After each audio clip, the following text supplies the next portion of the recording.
Otani haqiqiy qadr-qiymati uni farzandlari bilan o'lchanadi.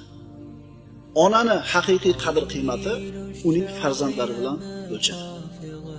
Bir ayol bo'lishi mumkin, juda ham bir katta bir jamiani, oliygohda, universitetda tugatdi degan qo'lida diplomi bo'lishi mumkin.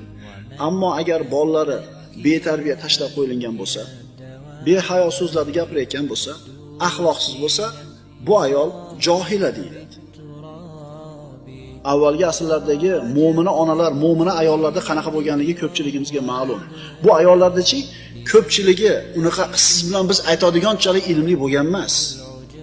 Lekin bolasini tarbiyasiga juda bir qattiq e'tibor bergan. Shuning uchun bolasi onasi uchun diplom bo'lgan. Shunday farzandni boqqan onasini Alloh rahmat qilsin deb duo qiladi.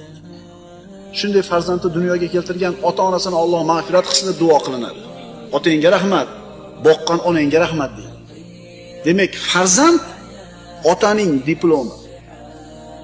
Farzand onaning diplomi. Diplom ham har xil. Bu mavzuga tegishli payg'ambarimiz sollallohu alayhi vasallamning ko'rsatmalari ko'p.